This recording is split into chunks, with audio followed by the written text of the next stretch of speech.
Sejam todas bem-vindas, sejam todos bem-vindos ao canal Evangelho do Reino. Entendes tu o que lês?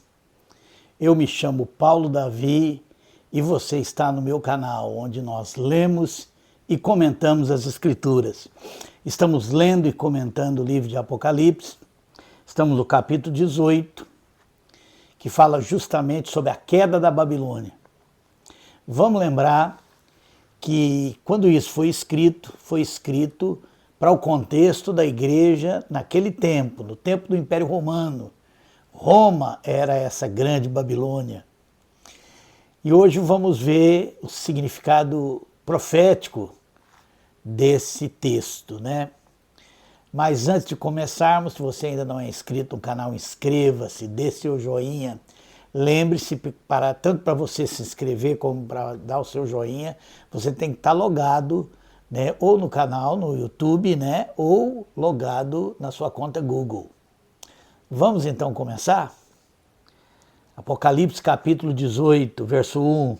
Depois dessas coisas, vi descer do céu outro anjo, que tinha grande autoridade. E a terra foi iluminada com seu resplendor. Ele clamou com poderosa voz: caiu, caiu a grande Babilônia, e se tornou morada de demônios e guarida de todo espírito imundo, e esconderijo de toda ave imunda e detestável.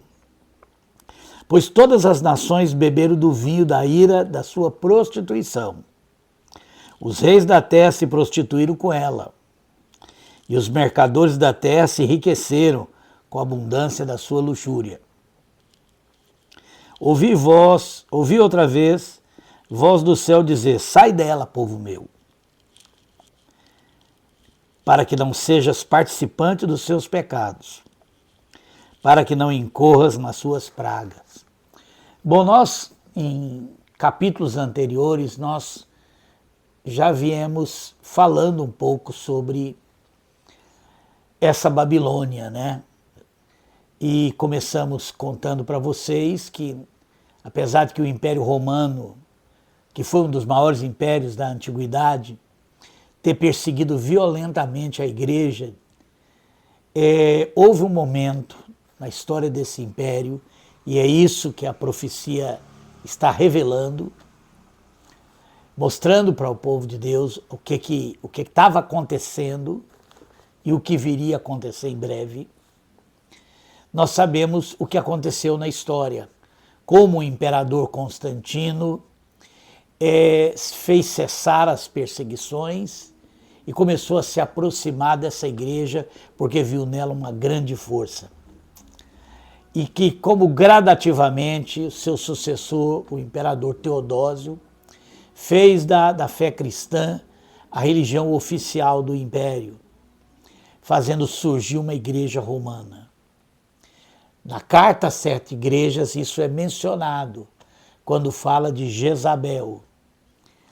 E é justamente isso, a união de um poderoso império, de um estado, de um governo, com a igreja, que faz ter significado esse nome Babilônia, né? Para a gente entender isso melhor, nós precisamos voltar lá em Gênesis, lá no começo de Gênesis, quando a gente chega lá no capítulo 11 de Gênesis. Vamos dar uma olhadinha nesse capítulo aqui, né? Que é o capítulo que fala sobre a Torre de Babel. Diz o texto que, vamos ler aqui rapidamente, capítulo 11 de Gênesis, verso 1. Ora, a terra toda tinha uma só língua e uma só maneira de falar. Partindo eles do Oriente, acharam uma planície na terra de Sinear e habitaram ali. Disseram uns aos outros: vinde, façamos tijolos e queimemo-los bem.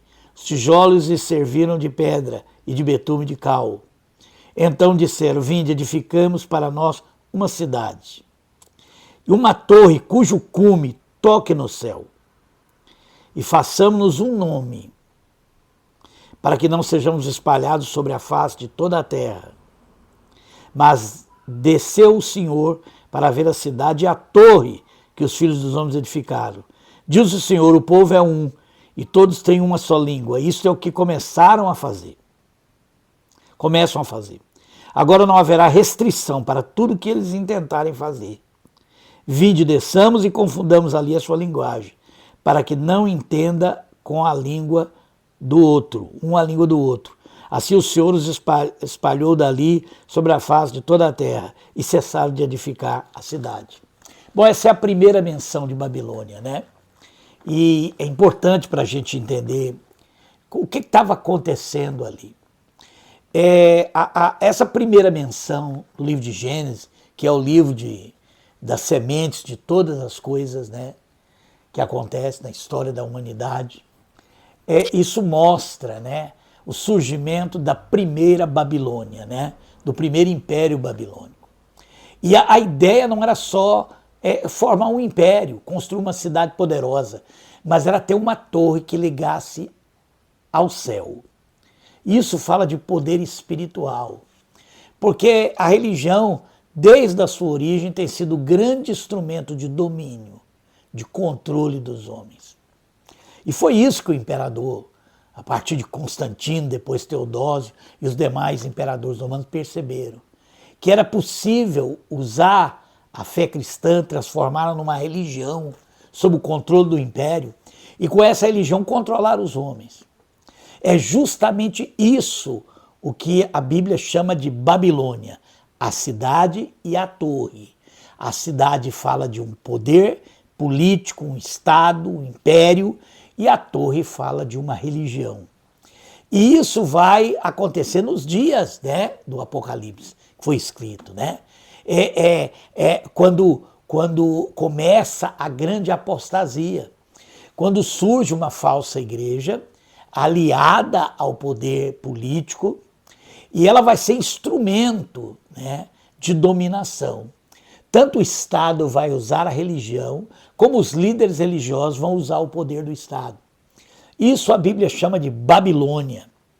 E nos dias que o Apocalipse foi escrito, essa Babilônia que já se projetava, que era o Império Romano, nos dias de João ainda não tinha acontecido, mas Deus vai revelar isso a ele e revelar também para nós essa tentativa de retomada da construção da torre, né? E de domínio desse império. Mas Babilônia caiu. É isso que o objetivo desse capítulo, é mostrar que Deus iria derrubar essa Babilônia. E foi o que aconteceu, né, com o fim do Império Romano. Mas nós sabemos que esse intento, que começou lá em Gênesis capítulo 11, que aparece aqui no livro de Apocalipse, né, nesse capítulo 18, 17 e 18, que fala especificamente sobre a Babilônia, mas todo o livro de Apocalipse trata disso, né? Mostrando o surgimento da falsa igreja e depois essa união com o império. Essa Babilônia iria cair, mas esse projeto, né? Esse intento humano, esse intento maligno de um governo que domina toda a terra, ligado à religião. E é por isso que a Bíblia fala de nomes de blasfêmia, que aquela mulher que estava montada na besta tinha, porque isso é uma blasfêmia, né? Usar aquilo que Jesus ensinou, usar o Evangelho de Jesus Cristo, torcê-lo para transformá-lo num instrumento de poder, isso é uma blasfêmia. Isso é sem sombra de dúvida blasfêmia, porque se faz o mal usando o nome de Cristo. Em nome de Cristo foram feitas guerras. O Império Romano passou, a partir de Constantino, a fazer guerra em nome de Cristo. E depois os germânicos, quando se converteram, né, e ainda houve uma tentativa de manter esse império lá com Carlos Magno, os francos, né, que também esse projeto Deus não permitiu mais uma vez Deus vai intervir e não vai permitir. Mas a gente sabe, é claro isso, que no contexto da volta do Senhor, no tempo do fim, haveria novamente um grande império, associado à religião, no caso o cristianismo, né? E não é isso que nós temos visto nos dias de hoje, mas vamos ver. Aqui diz, né, que ela se tornou morada de demônios, né? E é isso que acontece, tanto com a igreja, que se une ao poder político, quanto ao próprio poder que se une à igreja, né?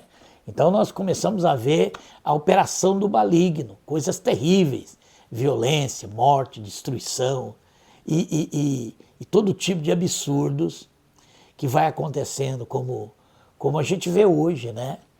Especialmente numa nação que desde a sua origem sempre teve essa marca de unir o poder do Estado à igreja, que é os Estados Unidos da América.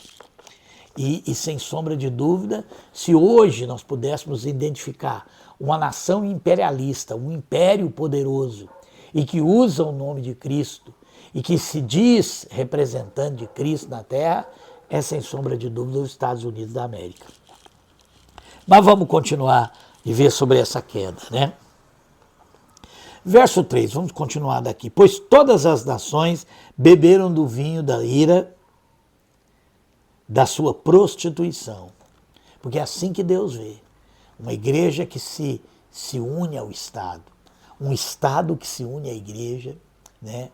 Uma igreja que se vende, porque é isso que acontece. O que leva a líderes religiosos a se unir, a usar a igreja como um instrumento de favorecimento do poder político do Estado, essa união suja, imunda, para Deus isso é prostituição. Ela está se vendendo ao poder desse mundo. Ela está aceitando o que Jesus rejeitou lá na tentação do deserto. Aquela tentação do deserto que aparece nos evangelhos, ela é muito significativa, porque ali Satanás propõe para Jesus, né, leva ele a um lugar alto e promete todos os reinos desse mundo se ele prostrasse e adorasse, né? E essa ideia, né, de que pode ser trocado o poder desse mundo por adoração, isso é uma ideia que vem de Satanás. Isso não faz parte do Evangelho. O reino de Deus não é um reino desse mundo. E é muito claro isso nas Escrituras. No entanto, a sedução, o desejo de poder, desejo de riqueza. Começa com o desejo de riqueza. Quando entrou essa falsa doutrina, esse falso ensino no meio dos cristãos, que é o evangelho da prosperidade, né? Ele já é a porta de entrada para finalmente chegar onde chegou hoje, que é essa teologia do domínio. Essa ideia de que a igreja precisa estar controlando o Estado, né? Essa união, essa aproximação de líderes religiosos e suas denominações.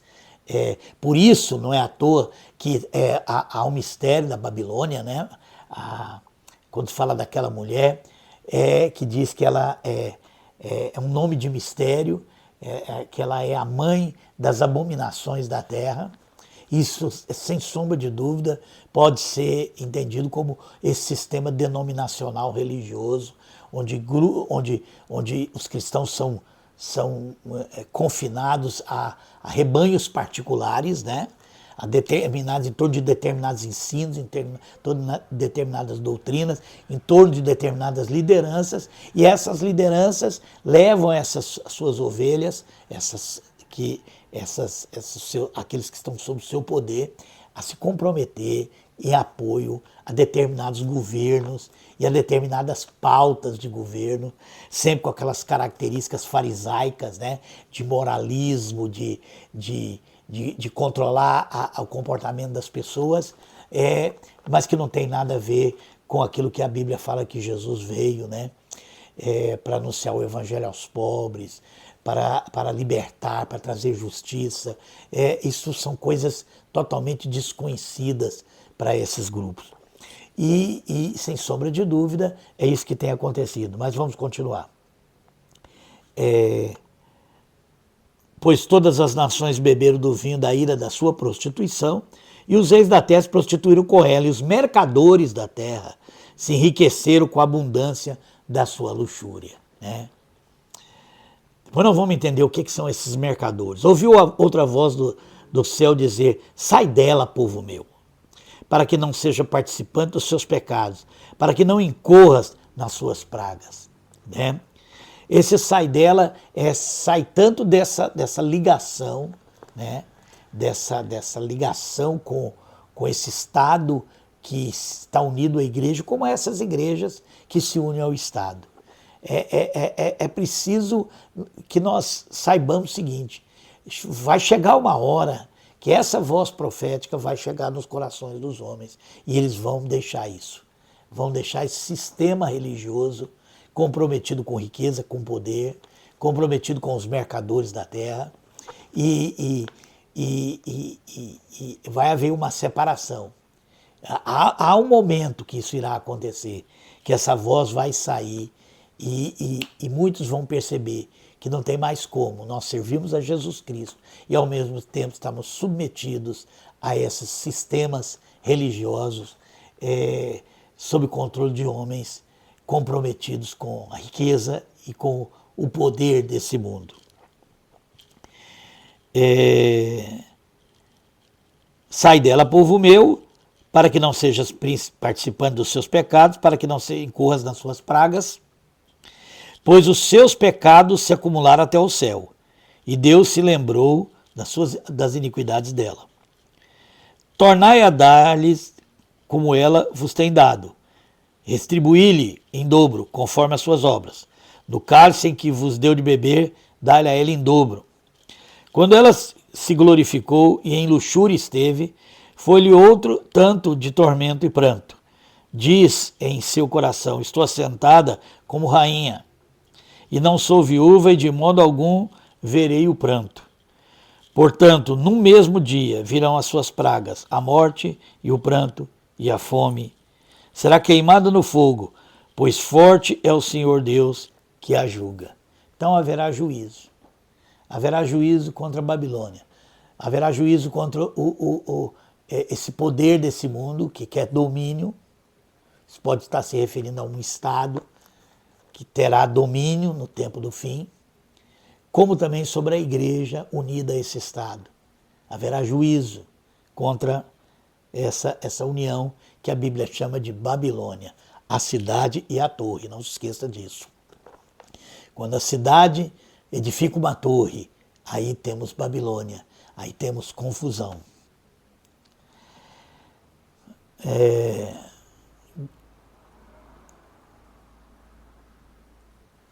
Continuando. Verso 9. Os reis da terra que com ela se prostituíram e viverem em luxúria, sobre ela chorarão e prantearão, quando virem a fumaça do seu incêndio. E estando de longe pelo temor do tormento dela, dirão: ai, ai da grande cidade Babilônia, a cidade forte, numa só hora veio o teu juízo. Um grande juízo haverá sobre Babilônia no tempo do fim. Assim como houve o juízo no tempo que foi escrito o Apocalipse contra o Império Romano, haverá juízo contra aquela Babilônia do tempo do fim, a cidade que governa os reinos desse mundo. Devemos ficar atentos a isso. Essa cidade vai ser destruída, esse império vai ser fortemente destruído, e todos aqueles que apoiaram ela, né, toda essa falsa igreja, essa grande prostituta que sentada na besta, que dá apoio a esse império, que serve de torre para esse império, também vai sofrer grande dano, grande destruição. Os reis da terra, que com ela se prostituírem e viverem luxúria sobre ela, chorarão e prantearão quando virem a fumaça do seu incêndio. Estando de longe pelo temor do tormento dela, dirão: ai da grande cidade Babilônia, cidade forte, numa só hora veio o teu juízo. Agora presta atenção, verso 11. E sobre ela choram e lamentam os mercadores da terra, porque ninguém mais compra a sua mercadoria.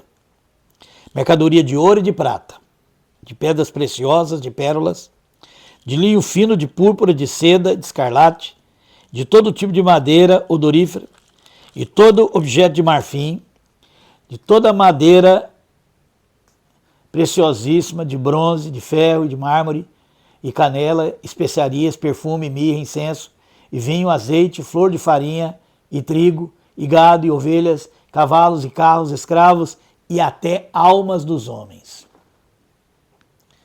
É interessante como termina esse versículo. E até alma dos homens. Porque é isso que essa união faz. Comercializa com a alma dos homens. Leva os homens à perdição, a perder a sua alma. Porque em nome de Deus, ela promete riqueza, sucesso, poder, governo nesse mundo. E tudo isso vai ser destruído naquele dia. O fruto da tua alma cobiçava foi-se de ti. Todas as coisas delicadas e suntuosas foram-se de ti, e não mais as achará. Os mercadores dessas coisas com que elas enriqueceram ficarão de longe, pelo temor do tormento dela, chorando e lamentando. Ai, ai da grande cidade, da que estava vestida de linho fino, de púrpura, de escarlate, e adornada com ouro, pedras preciosas, pérolas, numa só hora foram assoladas todas as riquezas. Todo piloto e todo aquele que navega de navios, marinheiros, e quantos negociam no mar se puseram de longe, e contemplando a fumaça do seu incêndio, chamavam: que cidade é semelhante a essa grande cidade? E lançavam pó sobre as suas cabeças, e clamavam chorando e lamentando: ai da grande cidade, na qual todos os que tinham navios no mar se enriqueceram à custa da sua opulência. Numa só hora foi assolada. Exulta sobre ela, ó céu, e vós, santos, apóstolos e profetas, Deus contra ela vindicou a vossa causa. Porque ela é responsável pela corrupção do Evangelho. Ela é que faz prosperar a mentira e o engano na terra. Ela é o grande tropeço. Verso 21. Então um forte anjo levantou uma pedra da qual uma grande mó e lançou no mar, dizendo: com igual ímpeto será lançada Babilônia, a grande cidade, e nunca mais será achada. E em ti não se ouvirá mais a voz de arpista, de músicos, de tocadores, de flautas e de clarins, nem artífices de arte alguma se achará mais em ti. Em ti não mais se ouvirá ruído de mó, a luz da candeia não mais brilhará em ti, a voz do noivo e da noiva não mais em ti se ouvirá. Os teus mercadores eram os grandes na terra. Todas as nações foram enganadas pelas tuas feitiçarias. E nela se achou o sangue dos profetas e dos santos e de todos que foram mortos na terra. Porque essa Babilônia existe desde lá, da Torre de Babel, até chegar em Roma, onde foi escrito, no período que foi escrito o Apocalipse, até a Babilônia do tempo do fim. Então precisamos estar atentos e perceber pelos jornais, pelos noticiários, pelos rumores, que esse tempo está chegando. Que Deus nos abençoe.